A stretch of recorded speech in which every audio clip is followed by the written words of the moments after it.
We are going to talk about, or Lori is going to talk about, nurturing the social emotional needs of the gifted during COVID. As COVID-19 forces us to face new norms like social distancing, remote learning, and shelter-in-place orders, gifted children may exhibit increased anxiety, sadness, intense feelings, and out-of-the-ordinary behavior. During this world pandemic, gifted children may experience intense emotions or anxiety, especially if they react intensely or are considered twice exceptional under normal circumstances. While gifted children may cognitively process information about COVID-19, it is important to remember that for some, other areas of development, such as their emotional or social skills, may not be as mature. They may exhibit intense feelings when fearing for their own family or when realizing others have difficulty getting food, may be sick, or cannot get tested. Emotions and sensitivities can quickly spiral to worst-case scenarios. This workshop will provide you with information on the neuroscience of the gifted brain, the impact of COVID on asynchronous development and perfectionism, the anxiety and stress of the gifted learner when anxiety turns into trauma, and the accompanying coping styles of gifted students. There will also be practical information about how to talk to gifted students about COVID and strategies to nurture those students' social emotional needs during this time. Lori Kamali Kaplan is a New Mexico licensed master social worker, a licensed educational diagnostician with a master's degree in psychological counseling. Additionally, she holds advanced certification for mediation from the University of New Mexico School of Law. Mrs. Kamali Kaplan has 40 years of experience in the field of teaching, counseling, coaching, evaluation, mediation, and educational consultation. She is best known for her work with gifted individuals through the lifespan and is a frequent presenter for state, regional, national, and international associations on meeting the needs of the gifted. In her private practice in Las Cruces, New Mexico, Mrs. Kamali Kaplan specializes in therapy and evaluation of gifted and twice exceptional individuals of all ages. Mrs. Kamali Kaplan is currently the president of New Mexico Association for the Gifted and previously served as secretary, president-elect, and president of the international organization supporting the emotional needs of the gifted. We are so excited to have you here, and we so appreciate you giving up your time today, and I will turn it over to you. Thank you very much, Carolyn. Thank you for having me. And I did just want to also thank Katrina, who is actually a person who wears many, many hats for NMAG. She's our webmaster, our social media specialist, our publicity specialist. And because she was a new board member last year, she gets to offer a professional development to her district. And so that's what we're doing today. And so that's kind of an appeal if you're interested in being a board member. Our general meeting will be at the NMAG Fall 2020 conference in October. It will be online this year. And another one of you could get another free professional development for your district. So we'd love to see you come over and join forces with New Mexico Association for the Gifted. Okay, so when I introduce myself, I usually say, my name is Lori Kamali Kaplan, and I'm a recovering perfectionist. And I have to face that every day. And so I do need to let you know that I emailed your handouts before I had my final copy done. So you'll find some mistakes in there, and I will just have to breathe deeply and learn to live with that. Today, we're going to talk about 8 areas. I hope we're going to talk about 8 areas. And I'm going to ask everybody to kind of keep on mute, because when there's noise in the background, it takes away from the person who's speaking. And if you have any questions, please type them in the chat box. And Katrina's going to keep me going and keep me in line and make sure that I'm able to, she'll stop me and we can answer questions along the way as well. Okay, so we're going to talk about the neurology of the gifted brain, asynchronous development, perfectionism, anxiety and stress, trauma coping styles, give you some practical information on how teachers can help their students, including some cognitive behavioral strategies, which I find work very well for our gifted students because they're in their heads a lot. Okay, so This quote by Sylvia Rim I really like, because despite or maybe because of our gifted children's intelligence or insightfulness, they might find it difficult to cope with fears and misgivings. And they may see many of their peers are far more focused on their own day-to-day activities, or they're not as interested in upsetting events or the things that we're looking at now in the pandemic. The adults in their lives may not be equipped to answer some of the depth and the questions of depth and complexity that our gifted kids give us. And so we have to really be able to know that these kids are experiencing things in a different way. And think about what has happened. School is suddenly shut down, routines are disruptive, family members they might see are sad, they're sick, they're scared. The thing that's killing me, and I think most of our kids, is it's just the media is continuous about COVID. My husband happens to keep our TV on CNN all the time, so all I see is the death toll, hour after hour, and it's very difficult for our children. So if you have a gifted child, and we know they experience very strong emotions, right? So if they're already intense, or they already have difficulty processing things because of their asynchrony or because they're twice exceptional, that's just them in normal circumstances. Think about how they have little escape for these intense feelings during the time of COVID-19. In order to understand why these feelings are so intense for our kids, we do have to have some understanding of the neurology of the gifted brain. You know, I would love to talk to you guys like all day long. So I have a lot of information I've tried to be as concise as possible with. If you have any further questions for me, I will type my information. Well, I have my information in the slide at the end. Please feel free to follow up, you know, through email or a phone call, and I'm happy to send you materials or answer additional questions. So we know, even though we don't just use intelligence anymore as a single factor to identify gifted students, we still use cognitive ability as an indicator of giftedness. And one of the things that we know from research is that those people that have a higher IQ, their brains are different. They're more efficient, there's more measurable tissue, there's less measurable activity.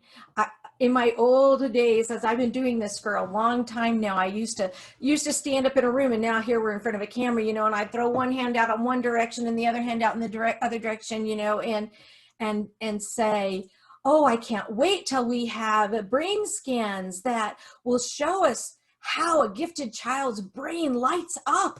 And I was just absolutely sure that we would see a brain completely on fire with color.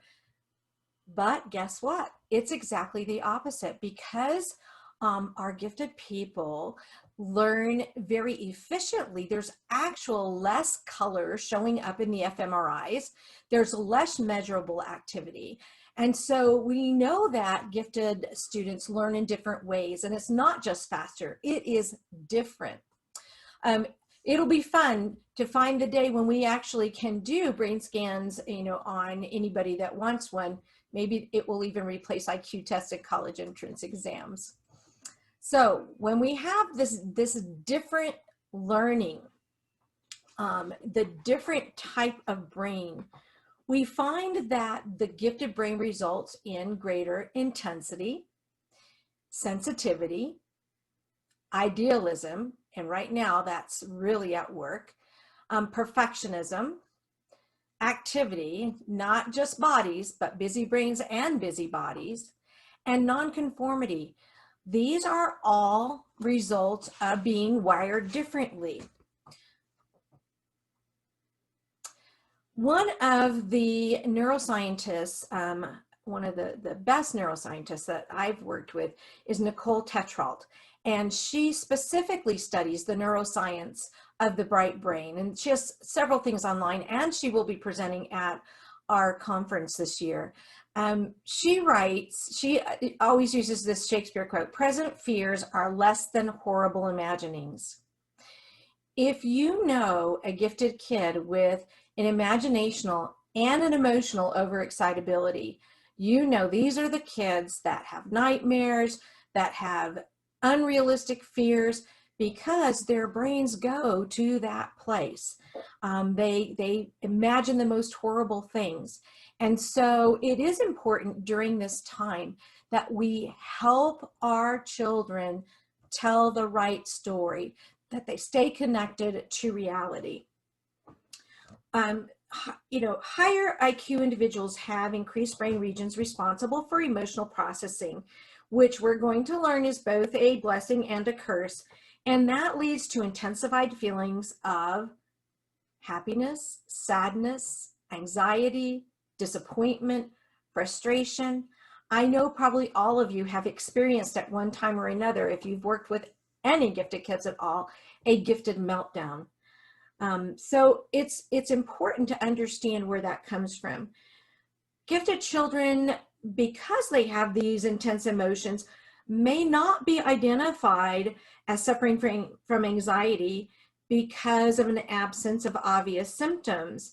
And so it's really important for us to understand that even though they feel these things very intensely, they may also have a psychological diagnosis of anxiety. And so we have kids that, they basically, they have symptoms that range from psychosomatic symptoms, gastrointestinal symptoms, headaches, stomach aches. They have symptoms of sensory issues, so heightened awareness of, what they touch, what they taste, what they smell, and so forth. And these can be very difficult.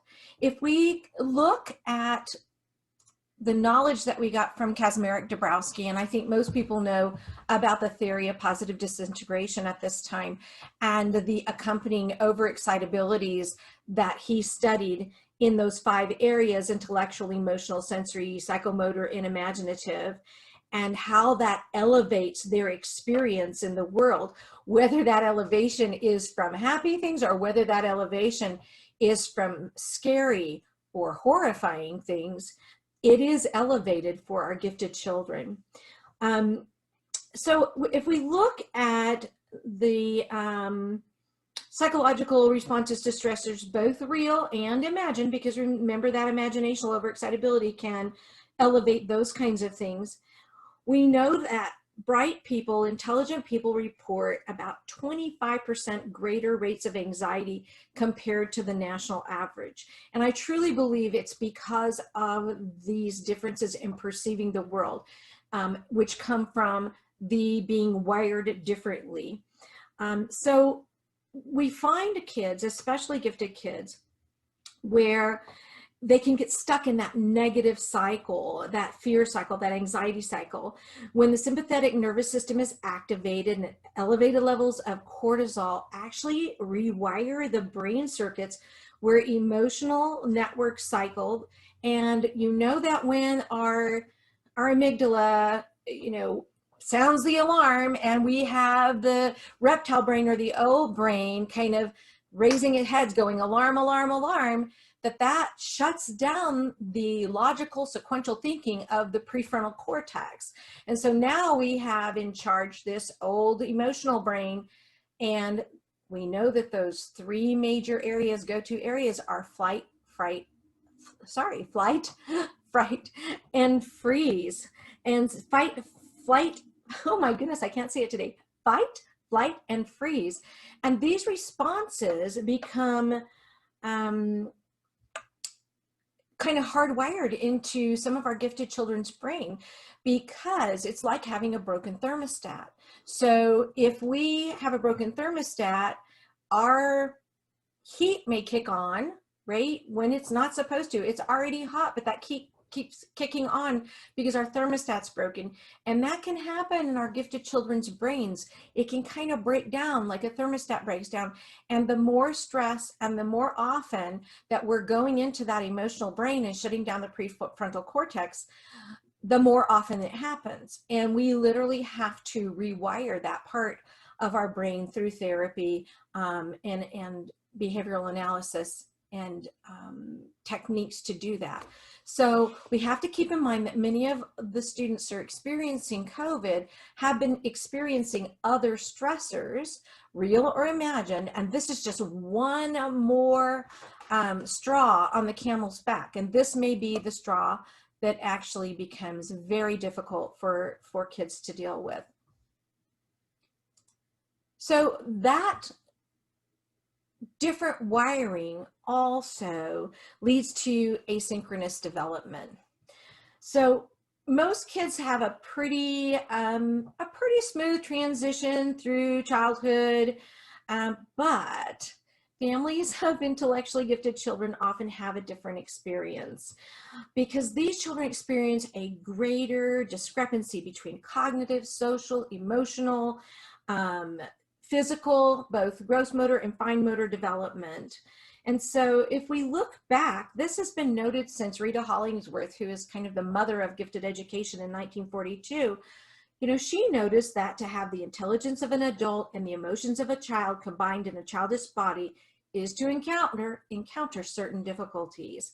And we also know that the Columbus group in 1991 proposed, a federal definition of giftedness, which we see here on the slide, and basically called it out. Giftedness is asynchronous development in which advanced cognitive abilities and heightened intensity combine to create inner experiences and awareness that are qualitatively different from the norm. This asynchrony increases with higher intellectual capacity. The uniqueness of the gifted renders them particularly vulnerable and requires modifications in parenting, teaching, and counseling for them to develop optimally. Stephanie Tolan followed up with asynchronous development research and basically said that development puts the gifted person outside the normal developmental patterns from birth. And that asynchronous development can change the dynamics in a family, in a school community, in a classroom. So we have to remember that if we're looking at COVID and its impact on asynchronous development, these are kids that may be able to cognitively and intellectually understand what's going on, but their emotional or social skills may be delayed, maybe not even at age level, but under their current age level, and they may not understand the feelings that come along with that. And they may have very intense feelings of fear that come along with that. All right, perfectionism, my very favorite topic, right? So perfectionism, we found, really is a part of being gifted. And I don't understand how the hardwiring of the brain leads to perfectionism, but that we know that perfectionism is a part of almost 90% of our gifted children, the population of our gifted children. And that need for achievement, there's that product perfectionism, and that need for achievement doesn't allow for mistakes. They have high expectations for themselves and for others. You'll know these kids by the kids who erase and erase and erase until there's a hole in the page, or they're doing their homework and you walk in and there is 50 pieces of crumpled paper on the floor because they've started over and over and over again. These are kids that they, at a young age, they're not really challenged a whole lot. And so they don't really learn to face challenges. And then when they hit that challenge later, it can be very difficult for them. And those are the kids sometimes that become the procrastinators, because if I'm challenged and I wait to the last minute, then I have an excuse for not, being perfect. Oh, well, I only spent 5 minutes on it, so of course it's not perfect. Of course it's not my best work. So procrastination tends to come hand in hand with that perfectionism as well. So people that are perfectionists, whether they are young people or old people, they're successful in spite of their perfectionism, not because of their perfectionism. Perfectionism can be very damaging, and it really lies more on an anxiety disorder continuum. So if we look at perfectionism and break it down, it's the combination of a desire to be perfect, a fear of imperfection, and an emotional conviction that perfection is the route to personal acceptability. So if we really have to name this, it is a self-esteem issue, and it is an anxiety disorder. You know, I used to, in the old days, stand up and do the Vanna White thing, right? On one hand, there's healthy perfectionism. On the other hand, there's unhealthy perfectionism. But I'm here to tell you, there is no such thing as healthy perfectionism. And I'll be honest, the reason I'm in front of you today is because my perfectionism was debilitating. And it took me 42 years to overcome that. And as I retired from my school district, I said, I have to, this is my calling. I have to help other students, kids, individuals overcome their perfectionism before they're 42 years old. And so it does, sometimes perfectionism is an extreme and it requires therapy. Other times perfectionism is such an extreme that it requires therapy and medication. So it is not something that is to be taken lightly. Let's look at a couple reasons for perfectionism. We've had several studies that looked at, you know, the oldest child is expected to be perfect, or the children of alcoholics or workaholics become perfect to smooth things over. That's their role in the family. The other perfectionistic research was done by gifted people and basically found that it is just inborn for some of our gifted kids. You can have gifted kids that parents are laissez-faire. No, you know, no high expectations for their kids, but their kids are still big perfectionists. And so even though we don't know exactly why, we do find that this is a condition that is present in many, many of our gifted students. And perfectionism can be both inward, I have to be perfect, but it can also be kind of an outward or environmental type of perfectionism. How many of you know students who kind of plan their day out, right? This is going to happen first, this is going to happen second, this is going to happen third. And then one thing doesn't happen the way they expected it to. There's a fire drill, or, you know, something is interrupting a subject they're going to have. And all of a sudden their day is ruined, or they have a meltdown, or they can't adjust to that change. That's because they're perfectionists and they planned that perfect day and then it didn't happen. So if we look at COVID's impact on perfectionists, right, we are seeing the exacerbation of already very high levels of stress and distress because perfectionists are so vulnerable and there's this uncertainty. Perfectionists love to control everything. They control their environment, they control their performance, they try to control the other people around them. And now we have this thing that is causing uncertainty in every single area of their lives. It's causing uncertainty in how they do their schoolwork. It's causing uncertainty in their homes and whether their parents work or not. It's causing uncertainty in how instruction is delivered. So this pervasive uncertainty for a perfectionist is very stressful and can become traumatic for them. So often perfectionists are going to engage in maladaptive behaviors, and there are going to be things that actually worsen their perfectionism. And they may be, you might find them overcompensating, as well as completely withdrawing from school, from home, from life, from friendships, from relationships. One of the things that I love to use is this poster, because I think what we really need to do is cultivate that growth mindset and cultivate that shift in perspective so that we're striving for excellence rather than trying to be perfectionistic. I really want you to take a minute and read through this. I hate reading to you, so I'd love for you to take a minute and just read through this poster and then tell me which side, you know, you would like to live on, the excellence side or the perfectionism side. You can just type it in your chat box.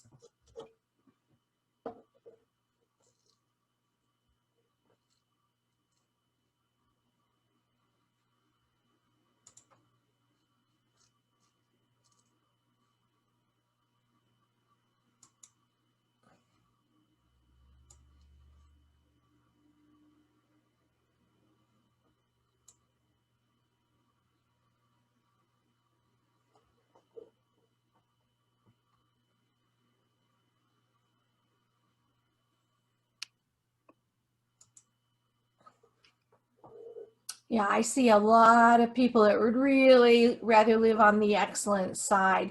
If you'd like this in the 8.5 by 11 picture, you can just email me and I'll send it to you so that you can print it as kind of a mini poster for your kiddos or for yourself.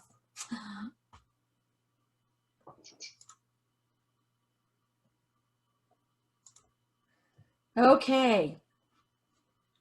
So now we're looking at anxiety and stress, and both asynchrony and perfectionism can lead us to anxiety and stress.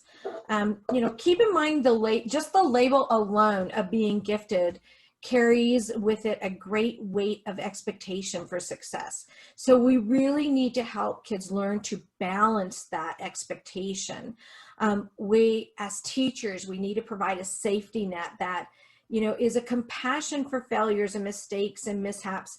And that compassion leads to helping kids have a growth mindset and develop resilience. It's very important to provide an outlet for kids to communicate about their anxiety and their fears. And one of the best things that we can do as the professionals that work with them is to make sure that we really listen to them. And a lot of these kids think that they're alone in this. You would be surprised when you have like a group of students and you open it up to talk about some of these issues that will come right out and say, I thought I was the only one that thought this way. I didn't know anybody else felt like this. And so being a compassionate listener and giving them that opportunity and letting them know they're not alone is something that really helps them. So what are some of the things that we do that, you know, just, it's self-imposed stress. So some of our kids set excessively high standards for themselves, and they're very worried about, you know, as I see kids in my private practice, they're really worried about their teachers finding out they're not actually gifted. I can't ask my teacher a question because it might be a dumb question, and my teacher would know I'm not actually gifted and I would be pushed out of the class. So they set really high standards for themselves, and they really want people to think highly of them. There is a great fear of failure, but sometimes there's a fear of success, because if I do show I'm perfect, then I'll be expected to always be perfect. So it's a very fine line that they walk. They have a lot of negative self-talk and a lot of self-criticism. They are their own worst critic. Sometimes they have very emotionally loaded beliefs about themselves. They also want to be loved, respected, and praised by everyone. And even though they may have 10 people in a day give them love, respect, and praise, one person might have a negative evaluation, not even of them, but of forgetting to put a period after a sentence or something very minor. But what happens is they focus in on that one negative qualification and they forget about all of the other positive ones. They tend to catastrophize, and there's a lot of worrying going on. Not only do they have those high expectation types of stress, but gifted kids tend to be existential beings. And what happens is they're more unique than their neurotypical peers, and they begin to have existential stress, right? The global concerns. Look what's happening just right now. We have a hurricane hitting. We have the fires in California. We have 2 million songbirds dropping dead in the air to the ground, and we have COVID-19. How are we expecting our kids to be able to deal with the world that we as adults are leaving them to grow up in? Of course, along with that comes with cognitive dissonance, right? The idealism. This is the way I see the world should be, but this is the way it actually is. There's huge cognitive dissonance right now. There's a lot of anger. I have one young lady in her senior year who dropped out last week is going to get her GED because she can't wait to do something about the environment. She can't wait to graduate high school because the adults around her are not doing anything, and she's angry. She is angry at all the adults in the world, and she is going to do something about it and can't wait to finish high school. There's also a sense of isolation because, as this particular young lady, she doesn't feel like anybody else cares. And so a lot of our gifted children are like that. They have this incredible cognitive dissonance, and they don't feel like anybody else cares about.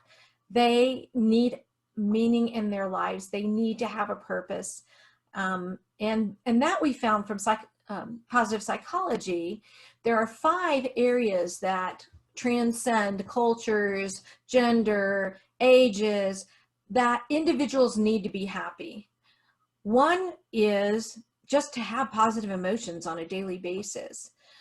One is to have engagement, something that they're really involved in and they feel good about. One is relationships. One is achievement or accomplishment of some kind.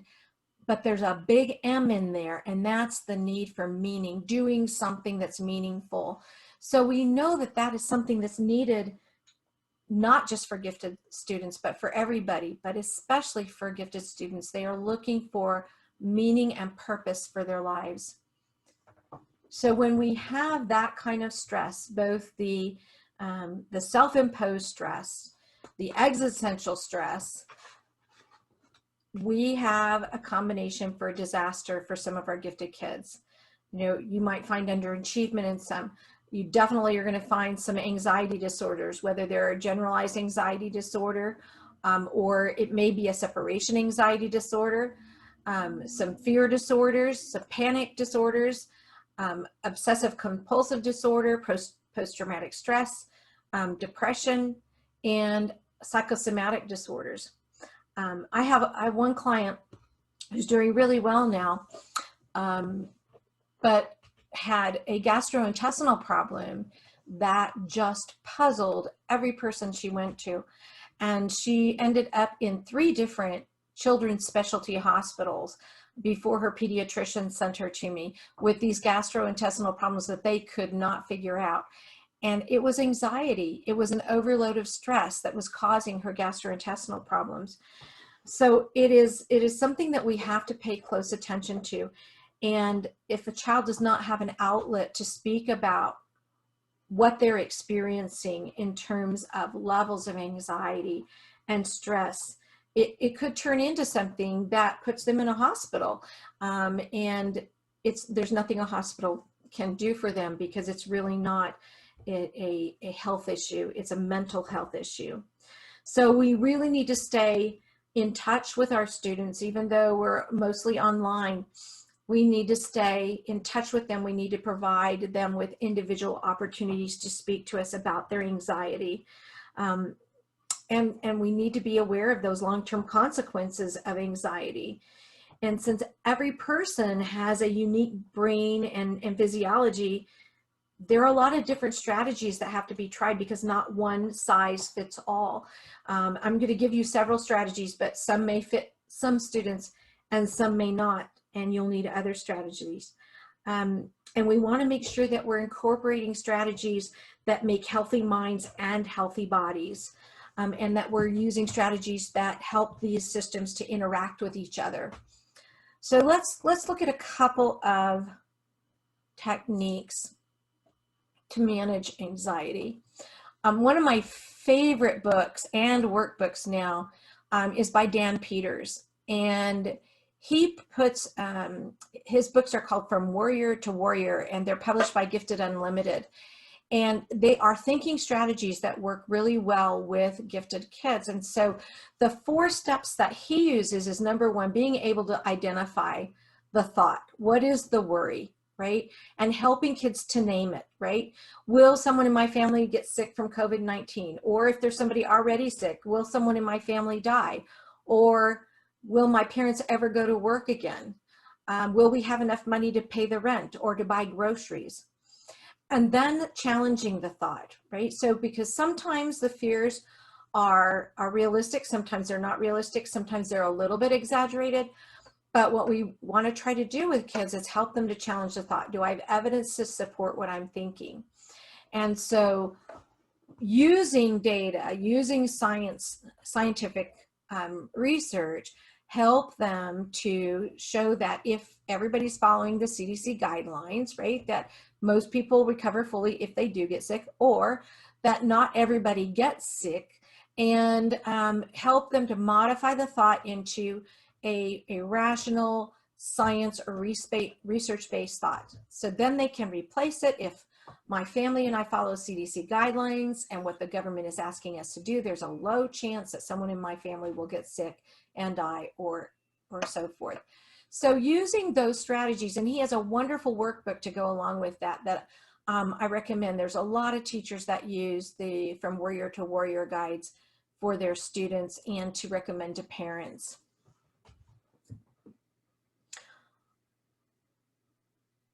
Stress is cumulative.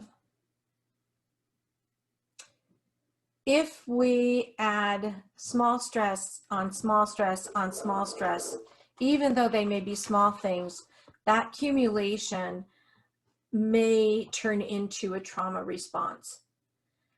I had to stop watching the news because I felt like I was in a traumatic state of being after watching the news over and over and over again. And there are a lot of different things that contribute to that trauma response. So if you have one of these bulleted items happen to you, you may have an adaptive response, right? I had to move. Okay, that's the only thing that happened. It may take me a little while to transition, but I'll probably respond in a pretty good way. But if I had some of these responses, these bulleted events happen to me over and over again, then I might develop a maladaptive response because it's becoming traumatic for me. And I'm stuck in that old brain in fight, flight, or freeze. And so if you have kids, and even if they haven't had somebody personal experience COVID, I have had several friends now in other states that have experienced COVID, but I haven't had anybody in my general area. So you may have kids that don't know anybody that's actually had COVID or it's impacted their lives through sickness or hospitalization. But it's hard to keep from hearing about it. It's hard to ignore the death rates that happen on the news every day. And so now we see that number of deaths growing, and we're talking about growing that number exponentially by January. Now we have trauma with a capital T. And think about it, we're adults with adult coping mechanisms, but what is that doing to our students? So important that we consider that some of our students may be having a traumatic response to the COVID-19 and all of its accompanying events that are happening. Oops, let me go back one. Okay, so think about this. There are two types of trauma that can happen to a person: physical trauma and mental trauma. Physical trauma includes the body's response to serious injury and threat of injury. And mental trauma includes frightening thoughts and painful feelings. They are the mind's response to serious injury. Mental trauma can produce strong feelings, and it can also produce extreme behaviors, such as intense fear or helplessness, withdrawal or attachment, detachment, lack of concentration, irritability, sleep disturbance, aggression, hypervigilance, and even flashbacks. So if we're thinking about the response of fear, there are so many different fears that a kid could have right now. We went through some of those, that somebody gets very, very sick, or someone dies, or someone loses their home because they can't pay rent or they can't buy groceries. I had a student last spring, after we had gone to, we'd already gone to online learning, and she was just in a traumatic state. She came to her session. We have Zoom sessions now, but she came to her session and she said, I just can't do school anymore. I can't do it. She said, I have to write about COVID in English. I have to calculate percentage of positive cases which result in death in math. I have to learn about viruses and what spreads viruses in science. And in social studies, I had to learn about the 1918 Spanish flu epidemic. She just was surrounded by this fear in every aspect of her school day. And so I don't know what the reasoning behind that teaching was, but she had just been traumatized and she was in a traumatic state and she really could not attend school anymore. So if we look at this trauma, the pandemic trauma is amplified because we don't know what's going to happen. We don't know when we're going to get a vaccination. We don't know when it's going to end. People are emotionally and physically exhausted. And things are amped up. And so our normal overexcitability reactions, like our emotional overexcitability, we are really frightened.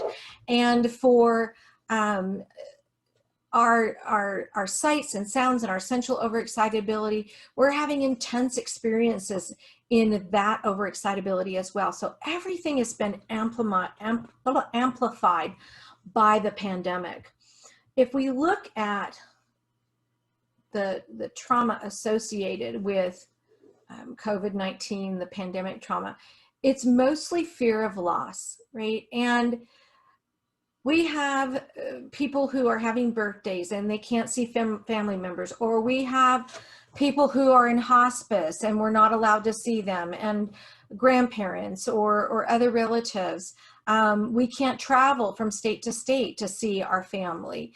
So it's not just loss in terms of death, but it's loss in terms of social relationships, family relationships, being separated from family. And then the other losses that we've had, we've lost our ability to travel and vacation. We've lost our ability to be safe in public environments. So this fear, this loss is really the hallmark of what's happening for most of our kids right now. And their fear is happening and occurring with very strong emotions.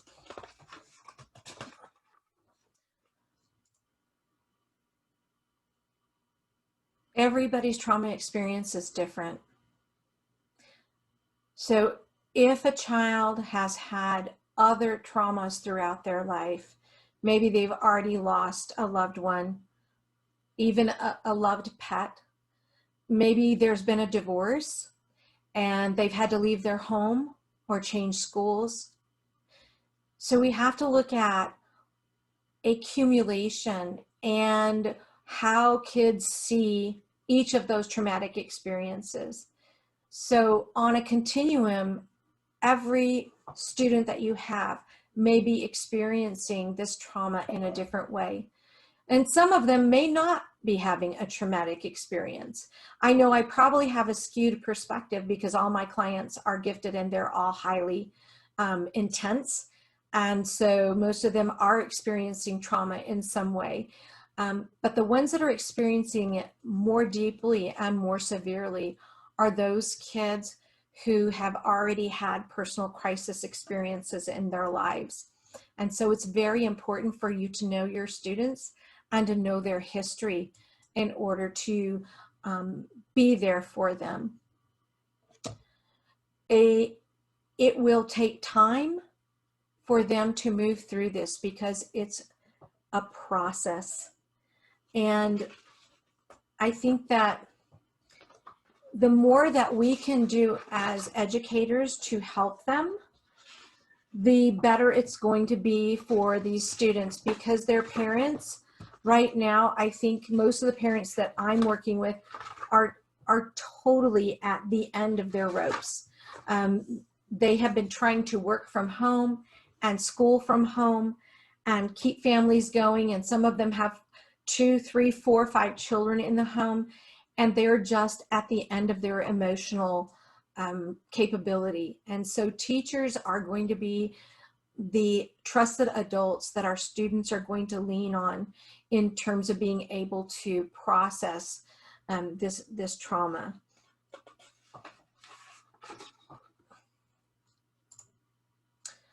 Some of the things that you might see and the reactions to trauma are shock, fear, guilt, grief, confusion, shame, anger, and depression.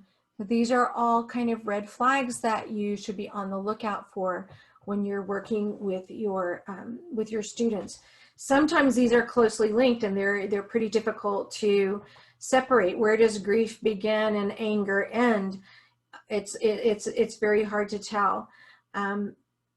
Sometimes kids have a hard time talking about their feelings, either because the asynchrony makes it hard for them to put it all together, or because they believe they may be burdening you with their response, with their desire to talk about it. They also want to blame somebody. They really want to hold somebody accountable for this. And that desire to retaliate in some way can be very strong. There is no concrete enemy here other than the virus itself, which is very difficult for kids because they want to have something to blame and have somebody to be angry about. And so we have to try to help them find ways to direct their anger and some of the other strong emotions in socially and psychologically healthy ways.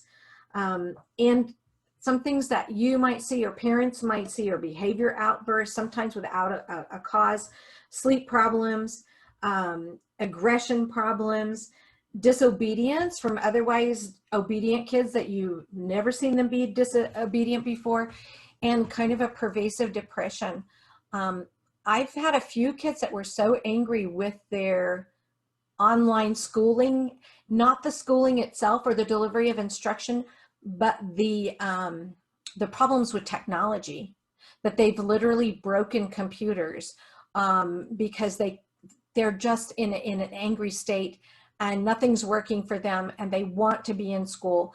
And so this can come out, this aggressive behavior can come out for kids who are dealing with this very challenging time.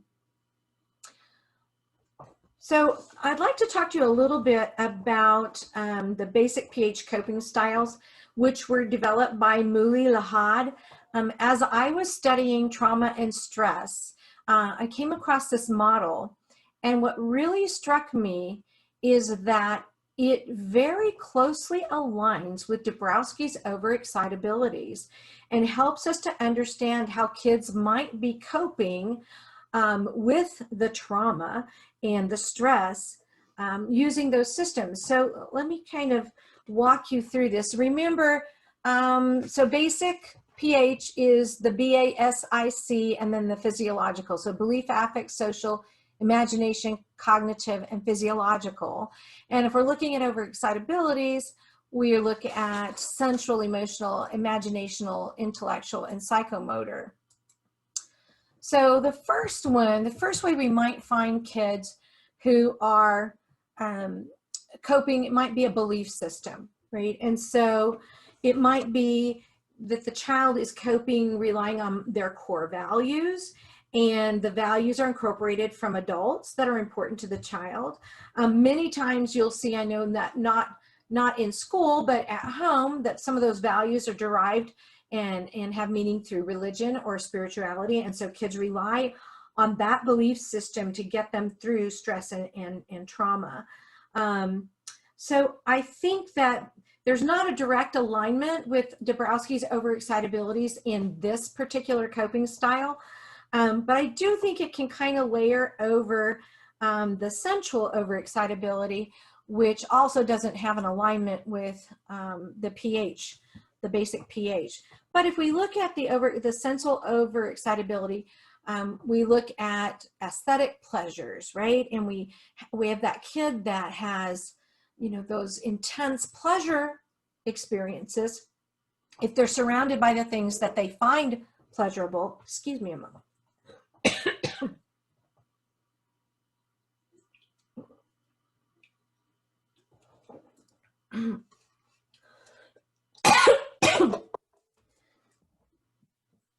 Excuse me.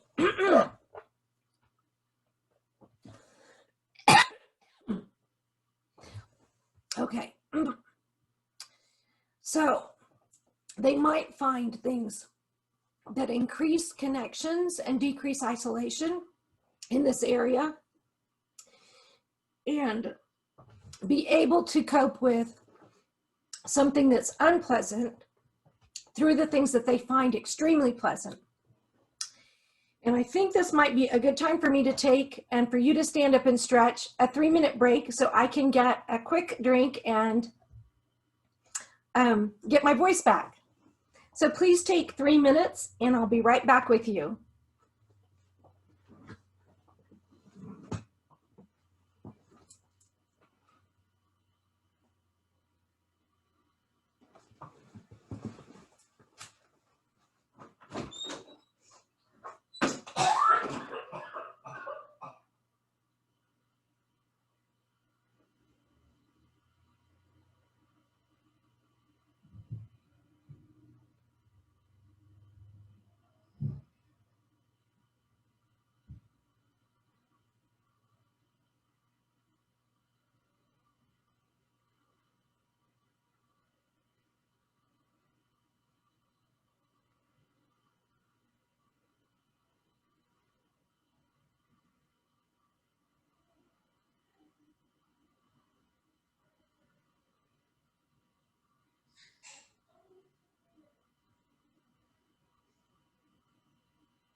Are you okay, Lori? Yeah, my throat just kind of closed up on me for a minute.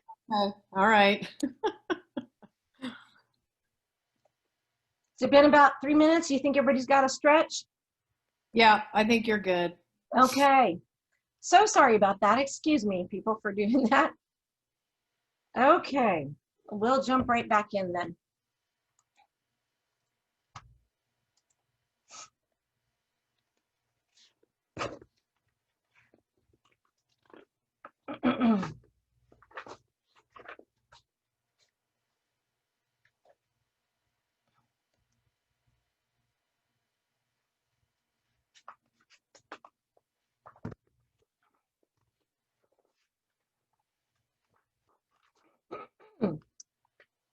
Excuse me.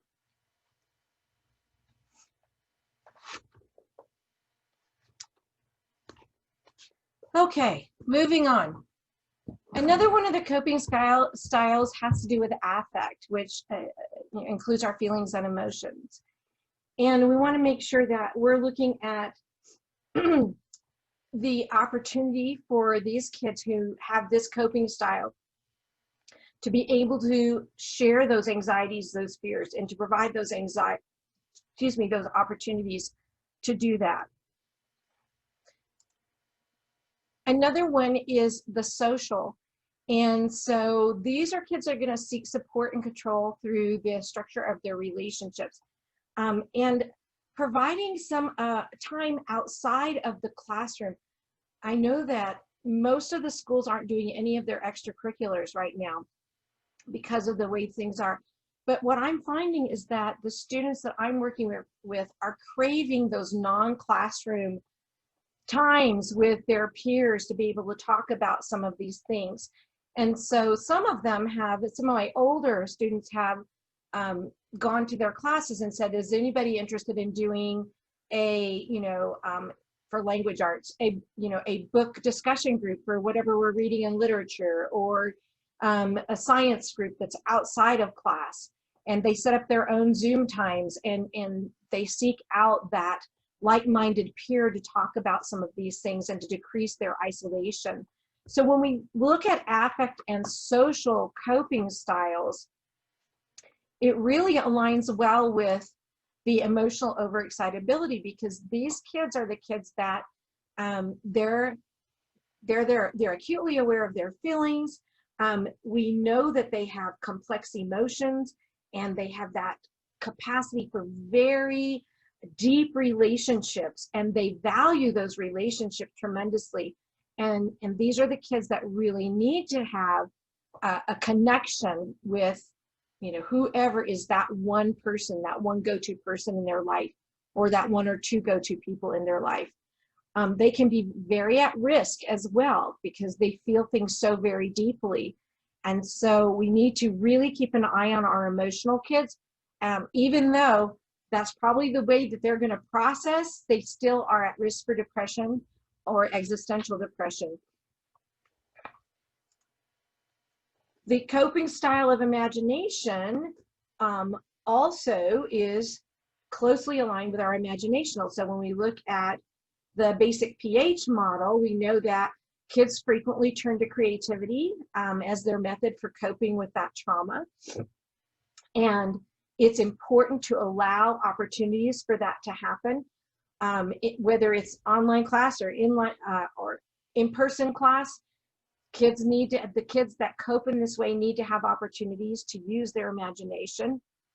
And they may include things like music composition, or visual arts, or performing arts, or even inventive science. Those are the things that our imaginational overexcitable kids are going to need to help cope with what's happening in their world today. And then in the basic PH, there's the cognitive, and they use a cognition-based coping style.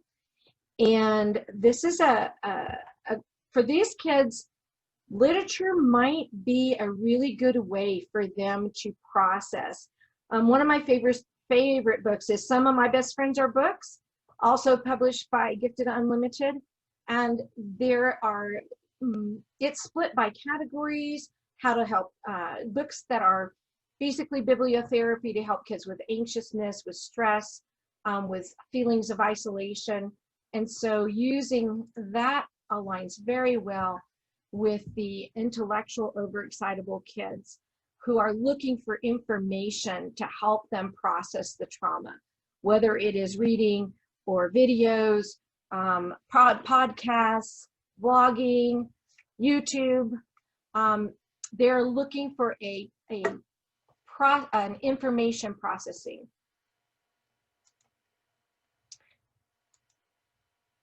Okay, whoops, excuse me. Let me go back one. Also, we know that that intellectual overexcitable kid has the kind of side effect of having the risk for existential depression. And so these are kids that we may have to tone it down, maybe not have them watch quite as much news or learn quite as much, because that cognitive dissonance that can occur in the intellectual overexcitable kid can create that existential depression. And when existential depression goes on for too long, it can turn into pathological depression. And so we have to be really careful about that. And we have to find ways to help kids who are existentially depressed. And I will talk to you a little bit more about that as we get into some of the practical solutions. And the final coping style we might find is the physiological from the basic pH. And this is using physical activity, hands-on types of problem-based learning, types of instruction, and the ability to have activity, and it closely aligns with, of course, our psychomotor overexcitable kids, because they have boundless energy, they have that need for intense physical energy.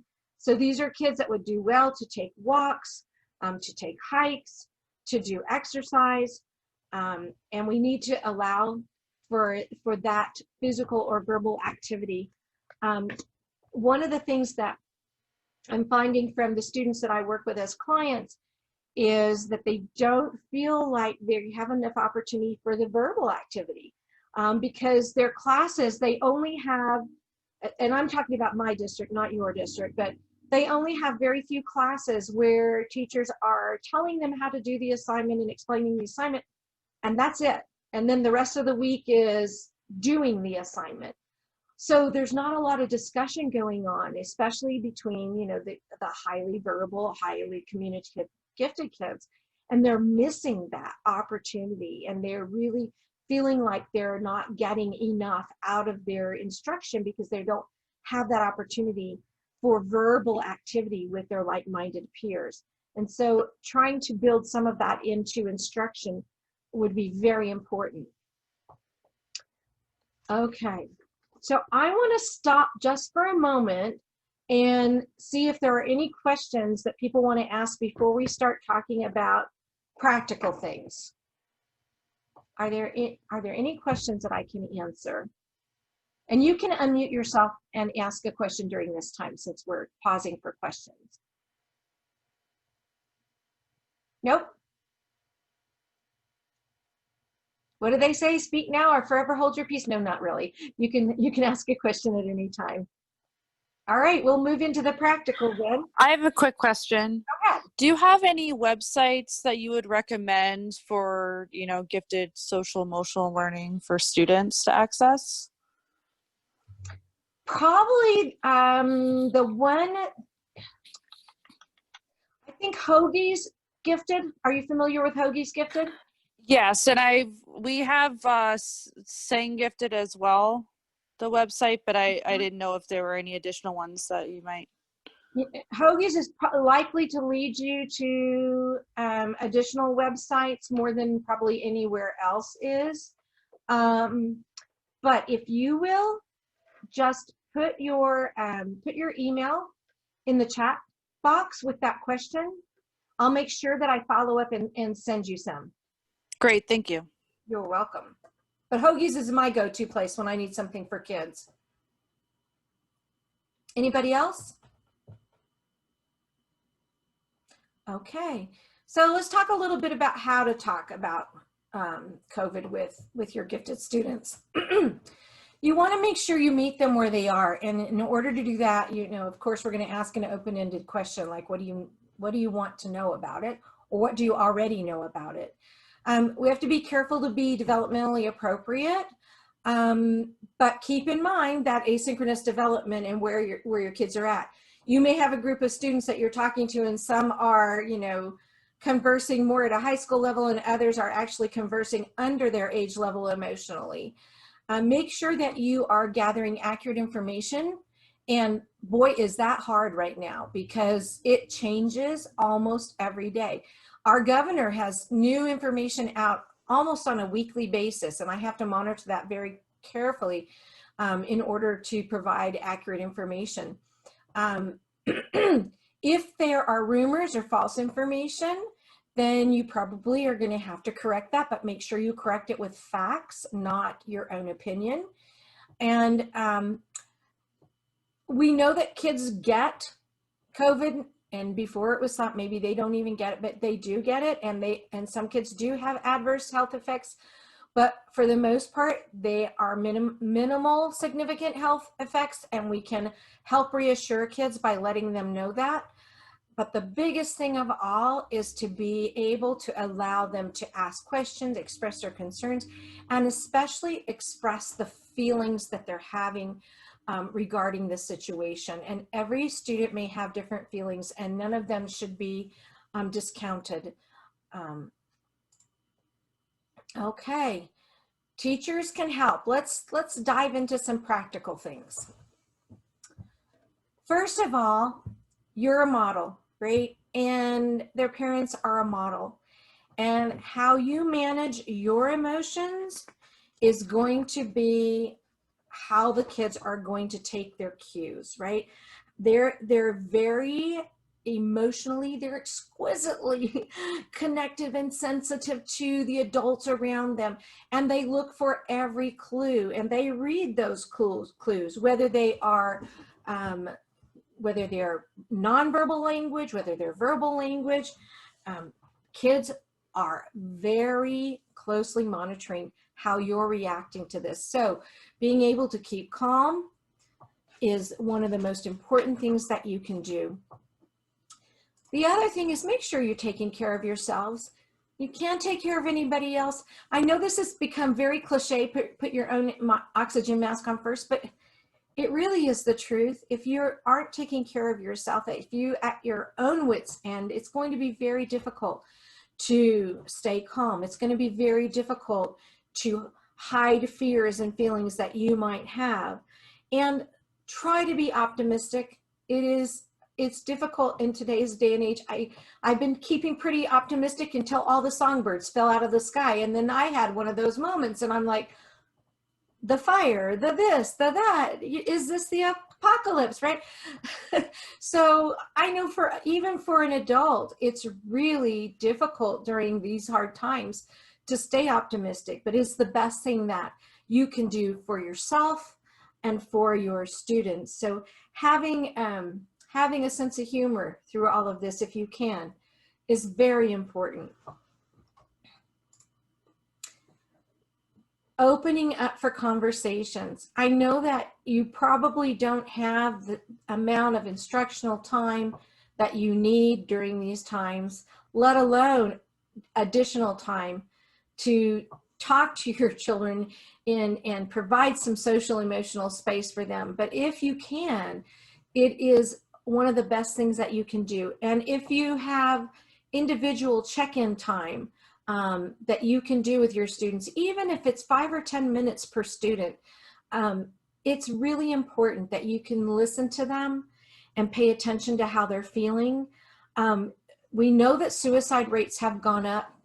I haven't seen any specific research separating out the suicide rates of bright individuals versus not neurotypical individuals. But I suspect because our gifted kids are thinking about things in with such depth and complexity, that probably our gifted suicide rates are going up, if not the same, even more. So it's important for somebody to be paying attention and kind of checking in on them.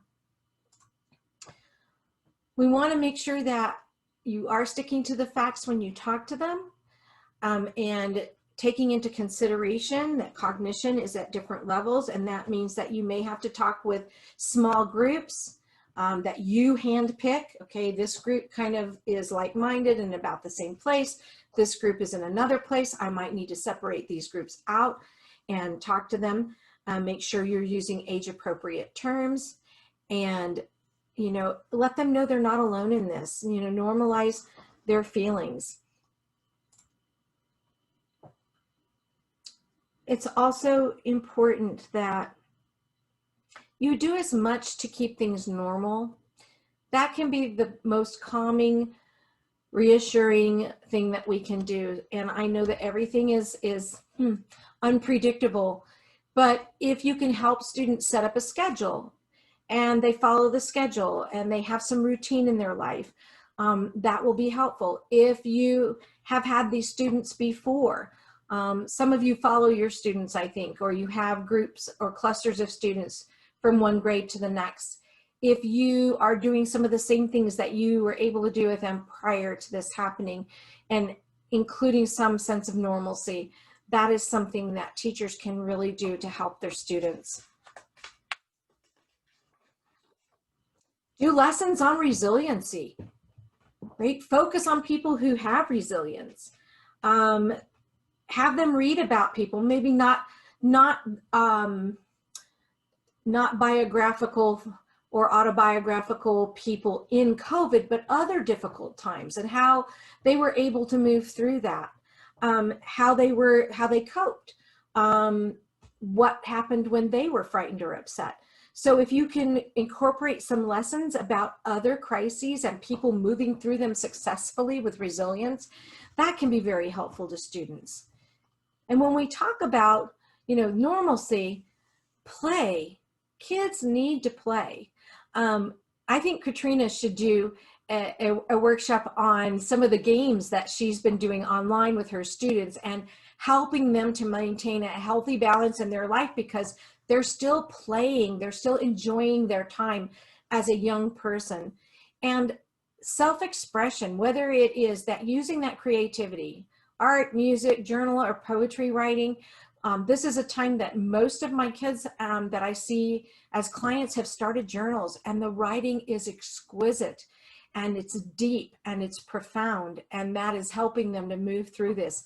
So if you have a way to do that as a teacher through your instruction and some kind of self-expression, that will also be extremely helpful to your students during this time.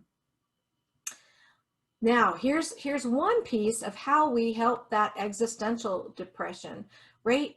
When the world is not as good as you envision the world should be, we get that cognitive dissonance.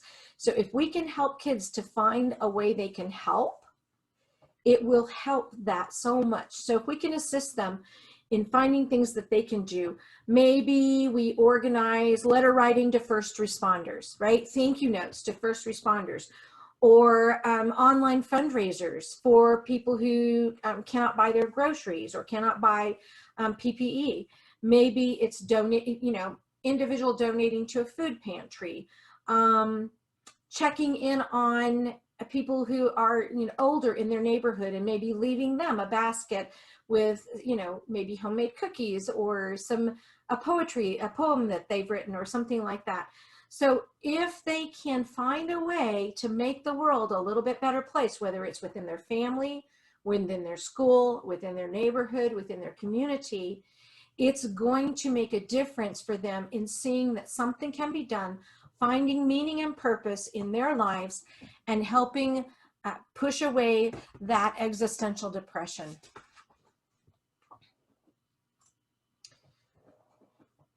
So we have, I wanted to bring up the 5 key principles of psychological first aid, because this is something that you as teachers need to provide to your students.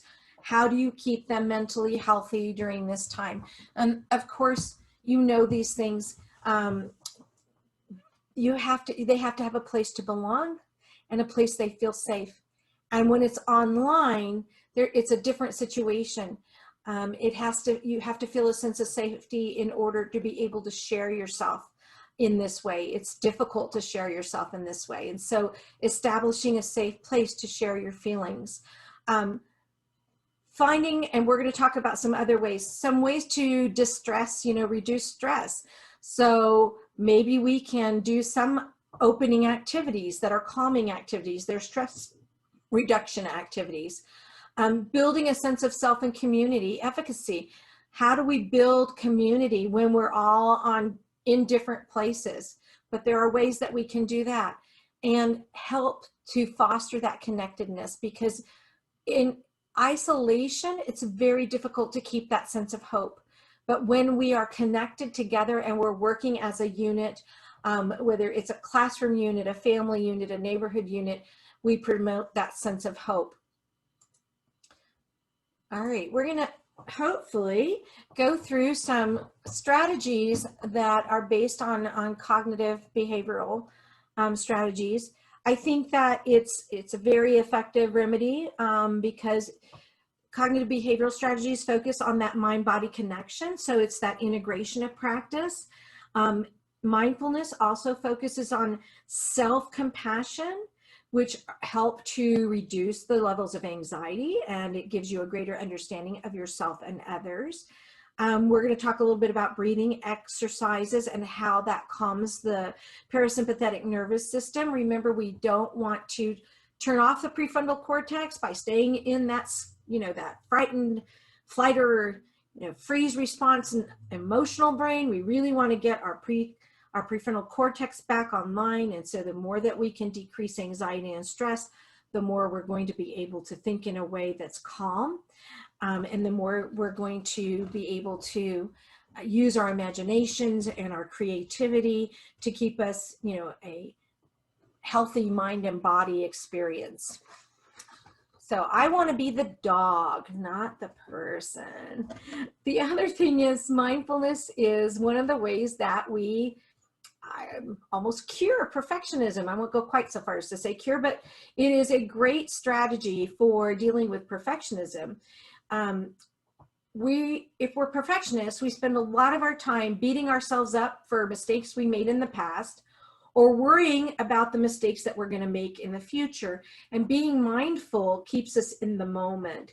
And so if we're a perfectionist and we're doing the past and future thinking, right, we can get stuck and disappointed and frustrated.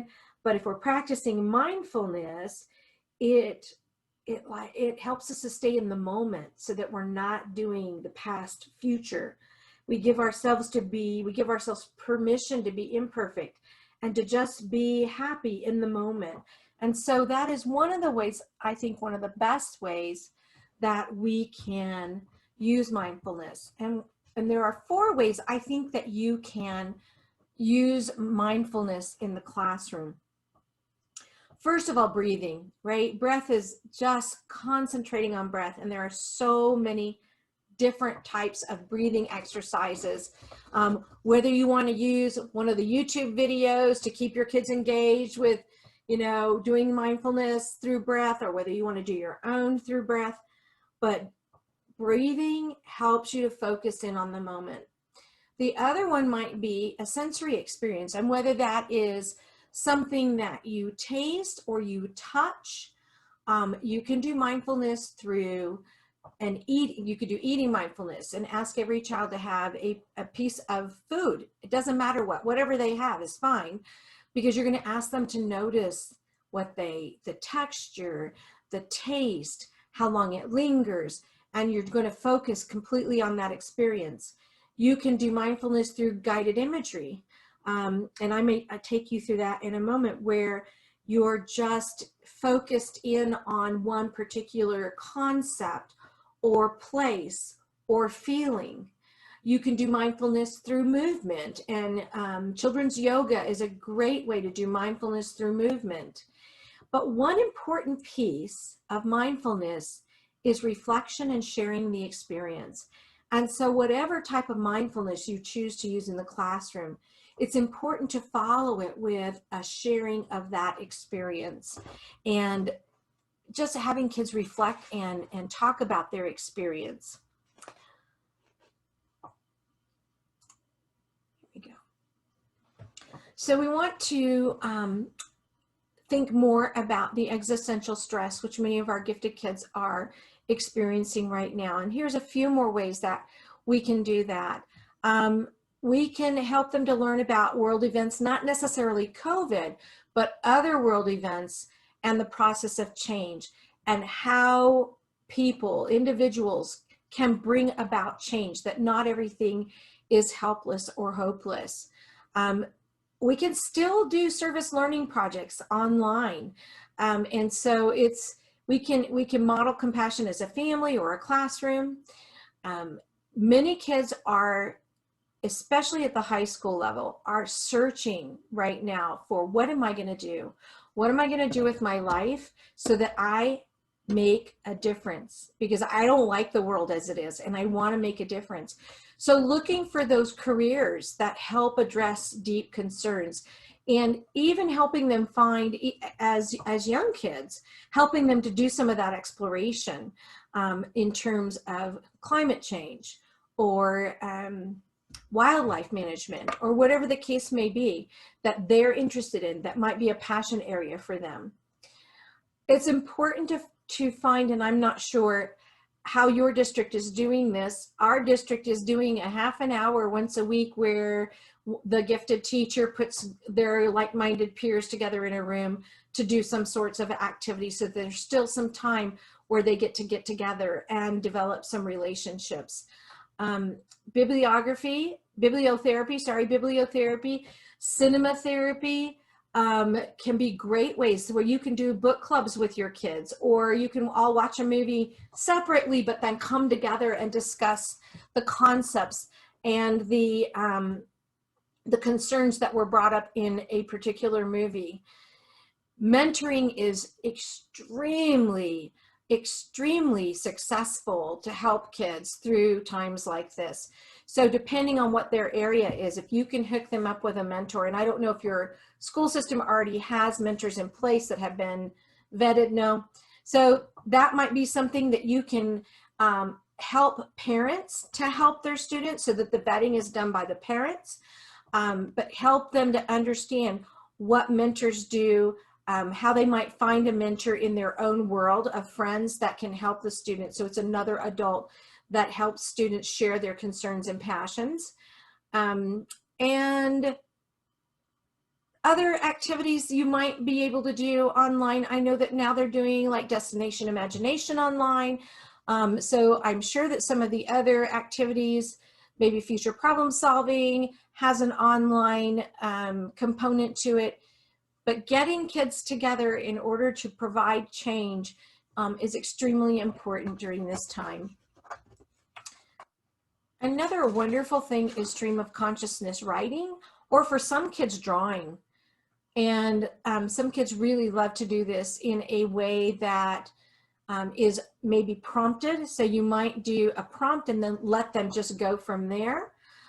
Or you might just give an event or a character in a book, and just let them write. And there's no grading. It doesn't have to be punctuated. It is just letting a person's feelings come out. And many kids like to do this as drawing or cartooning, and just allowing them to get that feeling out. This is from a program called Go Zen. And they have many different programs. They're excellent programs. They are written for kids. They have really horrible animation, and every gifted kid will tell you this is the worst animation ever, but the lessons are wonderful. And they have several different modules. This one comes from a Go Strengths model, and then they have a Go Zen model, which is an anti-anxiety. They have an OCD model. They have a growth mindset module. So they have many different things, and they have, it's for parents or teachers or counselors. And some of their things are free, and you can go on their website and download posters and different videos. The whole program does have a cost, but there are many free things that are available. This one's called the ETR model. And it's teaching kids that when you face an event, you generally have some automatic ideas that pop into your head, and that your reactions come from those thoughts. And if you change your thoughts, you can change your reactions. And so, for instance, if, let me think of an adult. If I was standing in a grocery store and I'm waiting in line to pay, and a cart falls, bumps into me, and I feel the cart from behind me kind of crash into my back, I could think, what a jerk. And I might turn around and go, watch where you're going. Or if that cart crashed into me and I heard a little, oh, just that one little change, I might think, oh no, somebody tripped or somebody fell. And my reaction would be, are you okay? So the same thing occurred, but my thought determined how I reacted to that. So helping kids to understand that if they can change their thoughts, they can change their reactions. So when they're having a thought that is either a fearful thought or an angry thought or a frustrated thought, if you can help them to see the event in a different way, help them to change the way they're thinking about it, then you can also change their reaction about it. So the EATR model, which they like to call it, the EDR model can be very good when kids are stuck in a cognitive distortion and they're not thinking about things in a way that's productive or helpful to them. So I just said that, cognitive distortion, and with the kids I call them thought holes. And this is a really important lesson to teach kids. And so these are adult terms. There are some kid terms that you can use that Gozen uses, and they use thought holes instead of cognitive distortions. And they talk to kids about falling into thought holes. So one of them is filtering. So if in kid terms, they call it keyholing, right? And so if I were looking through a keyhole and I looked into a room, but all I saw was my ice cream cone had fallen on the floor, but I didn't see my mom had already gotten another ice cream cone. My sister's ready to clean up my ice cream cone. My favorite ice cream is in the cone. My favorite chair is waiting for me to sit in. And all I saw was the ice cream cone on the floor. I could say, oh, this is the worst day of my life. This is awful. Because all I'm seeing is that one negative aspect and magnifying it so that it filters out all the positive things that are happening. Another thing is black or white thinking or all or nothing thinking. And our gifted kids tend to do that a lot. It's everyone or everything or every time or no one or nothing. And so those all come out of being perfectionist, right? And so either we're perfect or we're a failure. And that's why perfectionism is so bad, right? There is no such thing as perfect. There is no such thing as ultimate perfection. So every time we set ourselves up to be perfect, we actually fail because there's no in between. So all or nothing thinking can be very damaging, and helping kids to see the gray is extremely important. We can overgeneralize. In this one, it's like, okay, on my first biology quiz, I was sick the night before, I didn't study, and I got a D. Now, for every biology quiz that comes, I think I'm going to get a D or an F. I'm going to fail. I'm going to fail no matter what, because I already know I failed that first one, so I'm going to fail every one that comes. And so we're taking a single piece of evidence and making it go on forever. Jumping to conclusions, for kids, we call it leapfrogging, right? So let's say a teacher stops me as I'm walking into the classroom and says, hey, Lori, and the bell rings and the teacher says to me, hey, let's just talk after class. And so I go to my seat and I go, oh my gosh, what did I do wrong now? What did I do? If the teacher wants me to see her after class, I must have done something wrong. Maybe I got an F on my last assignment. And you're jumping to conclusions when it might have been that the teacher just wanted to ask me to join the debate team, right? It was something positive, but I'm leaping to negative conclusions. And that is also a thought hole or a cognitive distortion. Catastrophizing, well, in these day and ages, it's kind of hard not to catastrophize, right? But we need to help kids not catastrophize. And this is what ifing, right? What if this? What if that? What if this? What if? And so I'm going to give you a really good strategy for what ifing in just a moment. So it is, if we catastrophize, we're usually magnifying, but sometimes it can be minimizing too. It can be, I broke my arm, but I'm telling my mom there's nothing wrong with it because I don't want to have to go to the doctor. So we can go either way with minimizing or maximizing. And then personalization, I'm sure that you've experienced this yourself, but you know, I have a student who will not, when we're in face-to-face class, will not walk across the courtyard during lunch and throw something in the trash because she believes that everybody will see her and make a comment about what she's doing. She personalizes every look, every laugh, every whisper that she hears. And so she's stuck in this continual thought hole of personalization. And then blaming, I mean, obviously, if we're, you know, if we have done something, we should take accountability for that. But many of us hold other people responsible. And that's another thought hole that you can fall into. Shoulds, don't should on me. You've heard that one before, right? Shoulds, shouldn'ts, we need to be careful about those. Those are kind of like all or nothing. They're ironclad rules about how we should behave or others should behave. And emotional reasoning is, in kids' terms, we call that mood-easoning. And it's just making a decision or a thought on what your mood is. Like, only people that get A's in AP government get into law school. I feel that only, or here's an even better one.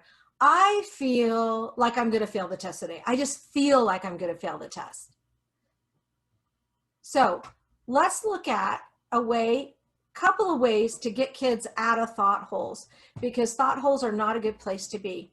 The first one is called the big but tool. Now, it's really called the 3-to-1 positivity ratio tool, but most kids don't like that. They like to remember the big but tool, 4th grade humor, I guess. So when kids are having a negative statement, like, I feel I'm going to fail the test today, you must follow that with 3, and this is scientifically researched, you must follow that with 3 positives in order to turn that around.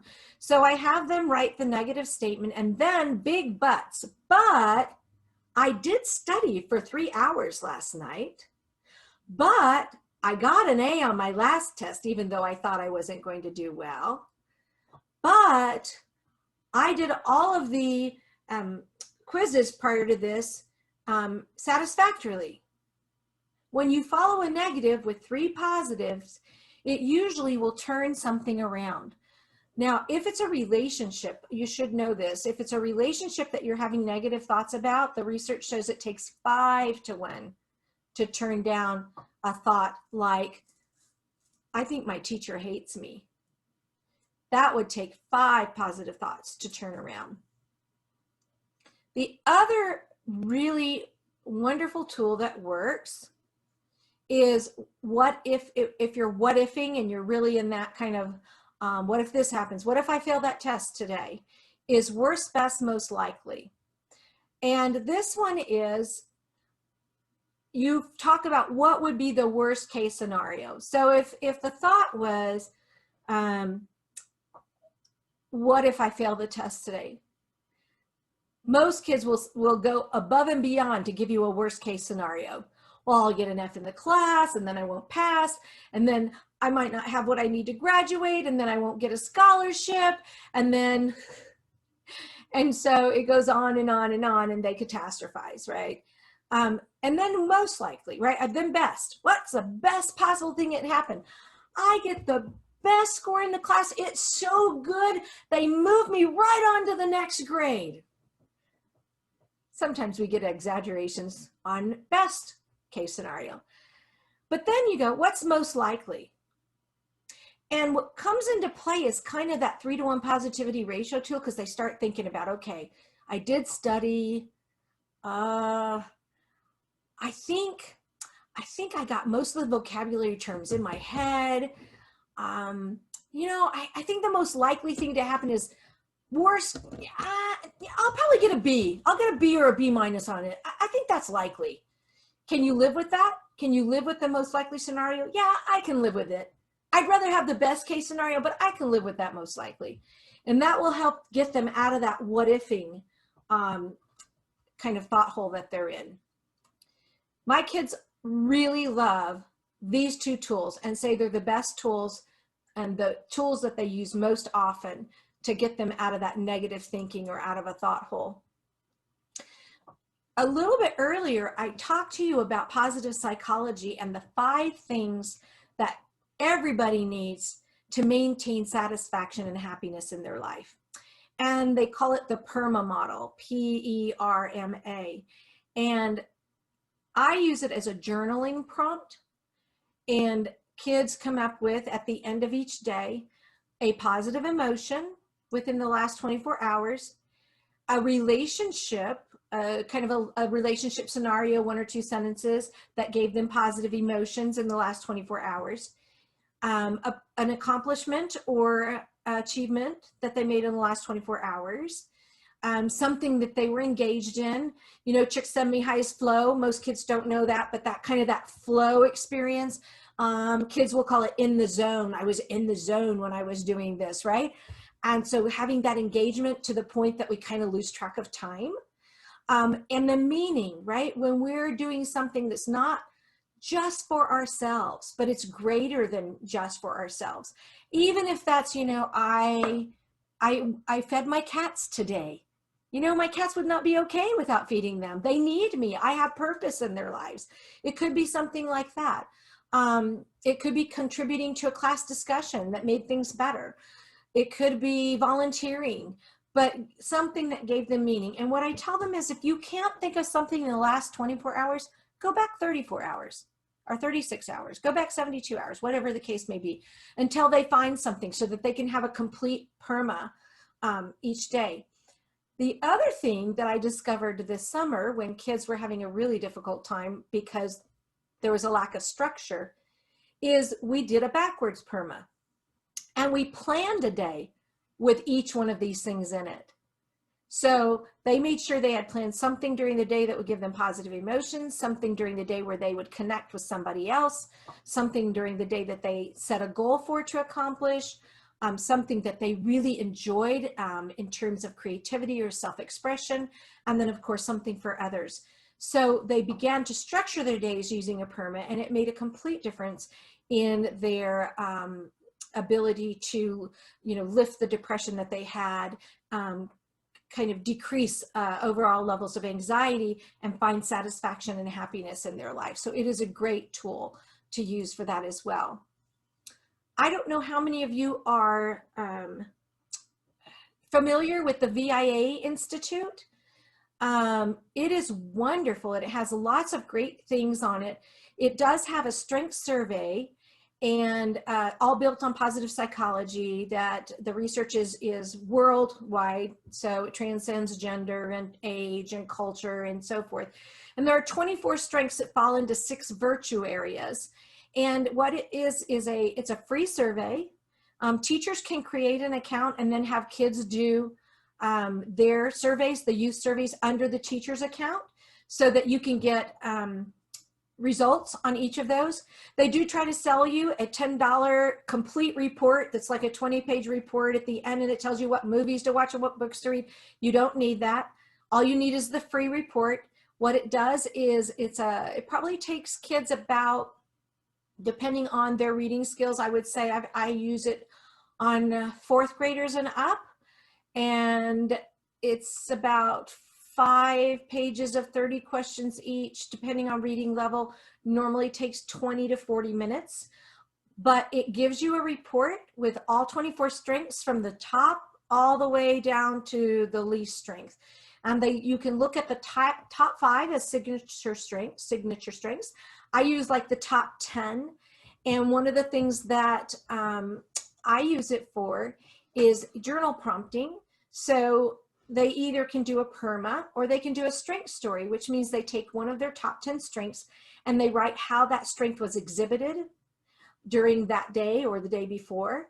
And so they become very self-aware of their strengths, which builds resiliency, right?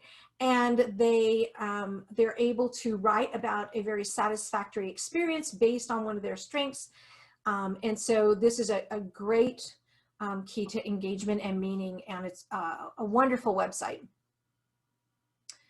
The other thing that, and I'm sure all of you have heard of this one, is an attitude of gratitude, right? And keeping kids reflecting on what they're grateful for in their lives. So when I work with kids on keeping their social emotional health in a good place, between our sessions, they have a choice of doing one of those three things. They do a PERMA, they do a strength story, or they do an attitude of gratitude entry into their journal. And that is writing 3 things they were grateful for that day. And it doesn't have to be a long thing, but at least 3 things that they were grateful for.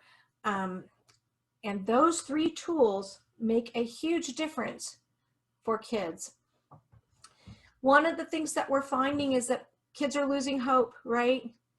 And it's really important to recognize high hope individuals and how we can use the characteristics that they have and teach that to our students so they can become high hope individuals as well. So one of the things that we have found is they're able to set goals. And they have flexibility, right? Watch out for the perfectionists, right? Because what they'll do is they'll set goals and then beat themselves up for not accomplishing the goals. So that flexibility piece is really important as well. And so one of the things that, oh, and I didn't put this in my slides, but I really love this, is I do a lot of scaling. And I think this is important, whether it's instructional achievement or it is, achievement in a self-help goal or a self-awareness goal. So for instance, if I have a student that's a real procrastinator and they really want to improve that, they don't want to procrastinate anymore. So I ask them to put on a scale, what does a 0 look like? If you were at a 0 on procrastination, what would that look like? And they would probably tell me I wouldn't turn in anything. I would wait so long that the due date passed and I wouldn't turn in anything, right? And then I'll say, okay, if this were absolutely ideal and you made it to a 10, what would a 10 look like? And they would say, I'd start every assignment when I got it and I would turn them in as soon as I finished them, but always before the deadline. That would be my 10. And I'll say, well, where are you between that 0 and that 10? Where are you right now? And they would go, I think I hate to say this, but I'm at a 3. And I'll say, well, what does that look like? Well, I get about 25% of my assignments done on time. And that's about it. I'm really missing the ball. I've had pretty good teachers that keep extending the time for me, but I don't think that's helping. So, I think I'm about 25%. So I'll say to them, well, if you're at a 3, what would it look like to be a 4? And then they set a goal to be a 4, not to be a 10. They set a goal to be a 4. And we, I meet with them again and I say, well, where are you now? Well, I made that 4. Okay, well then what would it look like to be a 5? So we're not setting goals that, take a kid from changing overnight from a 3 to a 10, but helping them to be flexible and recognize success one tiny step at a time and teaching them how to set those. Is really important. We know that high hopers think more positively about themselves. Oh, there's one of my perfectionistic mistakes. Take a deep breath. It's just a mistake. It's okay. So we set higher goals and select more goals. They have a stronger belief that they're going to achieve those goals, and they focus on successful completion, not perfection, not perfection. They focus on successful completion. And they don't have, boy, I really made a lot of mistakes on this one. Sorry about that. They don't have that, that internal like negative, oh, I'll never get this done. But instead they have, I'll make it, I won't give up. And they trust that, they trust themselves to adjust and be flexible. So one of the most important things that we can do is look for those perfectionists, get rid of that black and white thinking, teach them flexibility, because it impacts every other area of their mental health. All right, so I already talked about this quite a bit, so I'm going to move on. We want to develop pathways thinking, and this is scaling, or it is literally drawing a map, right? And looking at the road and where are the places to stop along the way and what's going to be a logical sequence manner, and celebrating each of those smaller components that are mastered. One of the things that I think is really important, and I don't know, it just takes a while to make this shift for kids, but journey, not destination. Journey, not destination. Process, not product. You know, what am I learning along the way? Not the end grade, but evaluate my learning along the way. Self-evaluate my learning along the way, not the end grade. Developing that personal meaning or agency thinking. This is hard too. You would be surprised. Maybe you probably wouldn't be surprised. You've been working with gifted kids for a long time. How many gifted kids set their goals based on what they think their teachers want of them or their parents want of them? And even sometimes what they think their peers expect them to say, rather than their own, the goals that are personally meaningful to them. So it's important for us to help them develop that agency thinking, because they're much more likely to be flexible with themselves and achieve those goals if they're their own goals, not what they think somebody else wants for them. Okay. All right, now I wanted to do a couple of breathing things. I'm gonna stop my share so that I can see more people and take questions. And before we do that, I want to do one of my favorite mindfulness guided meditations with you. So I know we've got about 10 minutes. I'll leave some time for questions. This takes about 5 minutes, but it's a really good one for your students during this time.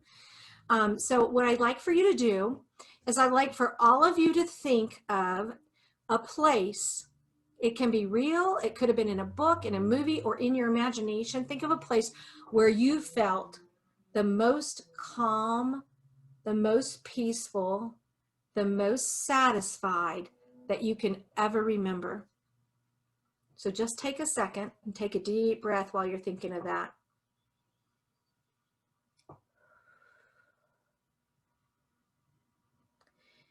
And I think it will help you. Some people are uncomfortable closing their eyes, but you're all hidden from me, so should be okay. Should all be able to close your eyes, and I'm going to take you through this. Picture that in your imagination. And I'm going to have you take 3 deep breaths through your nose, out, exhaling through your mouth. Ready? In through your nose, out through your mouth. Do 2 more of those.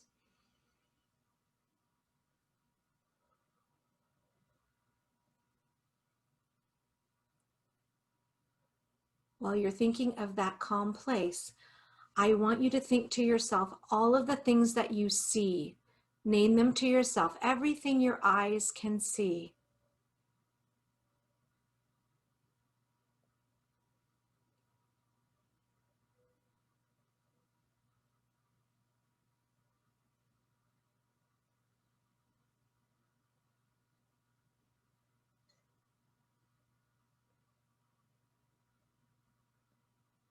Now take 3 deep breaths.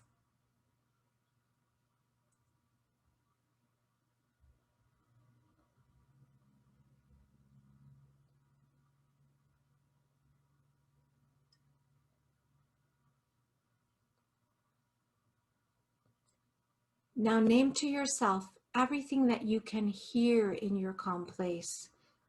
All the sounds that you can hear in your calm place.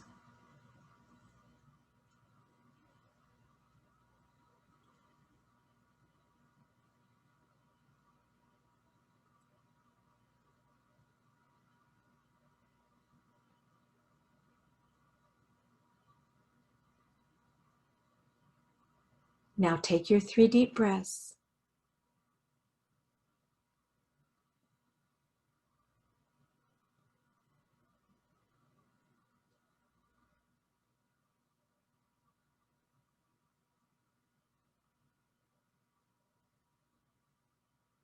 Now name to yourself everything you smell in your calm place. What are all the smells that you can perceive?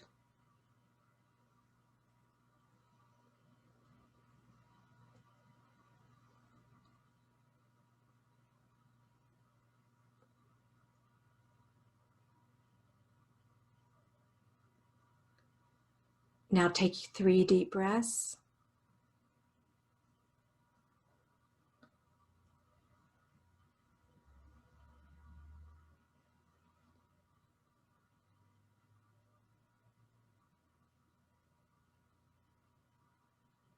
Now tell yourself all the things that you can taste. What are the things that you can taste?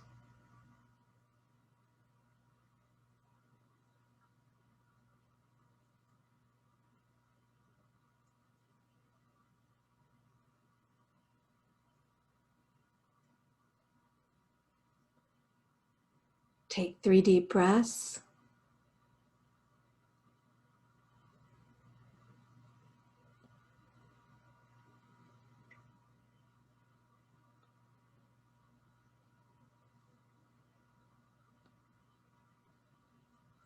What do you feel? Do you feel the clothing touch your body? Are you sitting on something soft or walking in something hard? What are the things your body feels?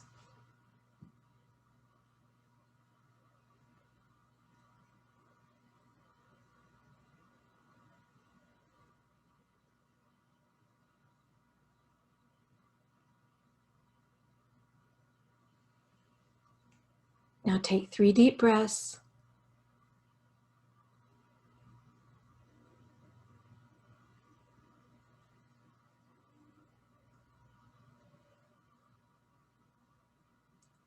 Now put it all together, everything you see, hear, smell, taste, and touch, and feel yourself actually in your very special place. And when you have finished and you feel like you're there, take one last deep breath and come back online.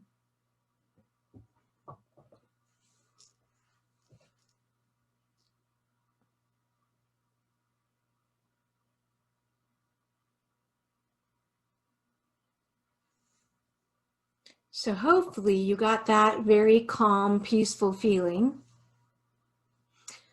They've done a few studies where they look at some fMRIs while people are imagining versus being, and they're very similar. Your mind can actually create that feeling of actually being there, and it's very similar to actually being there. That's a 5-minute exercise, and hopefully you found that very relaxing and calming and stress reducing, and it's something that kids also very much enjoy doing, and then sharing about their experiences. So let's open up for questions. And I'm going to hang out for a while so that if you have questions, even though it'll turn 3, Katrina, if you would, I don't know if you have to make me host again, or if I can make me host again. Yep, I'll need you to make me turn the host back over to me so that you'll be able to leave when you need to. Yep, got it changed for you. Thank you. Any questions that I can help with or answer?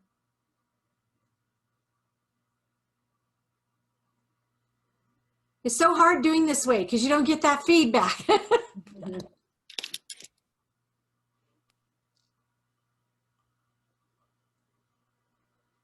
So some of you turn on your cameras for me so that I can see you.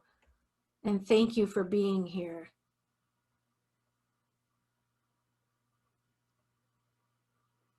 Very nice. I have a question. Yes. Given everything that you have described today, I keep thinking, I want to be with my kids. I know. What are your thoughts about that? Are you asking me whether I think face-to-face instruction is that what you're asking me?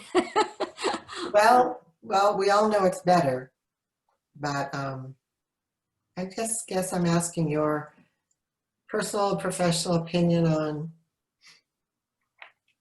the status that we're in right now and why and if it should be. And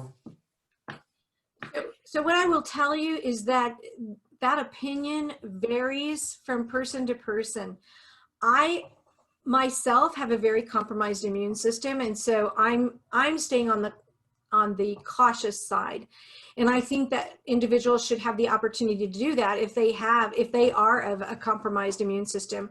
Also, if kids live with families who have members that have compromised immune systems, we know that that's, very problematic.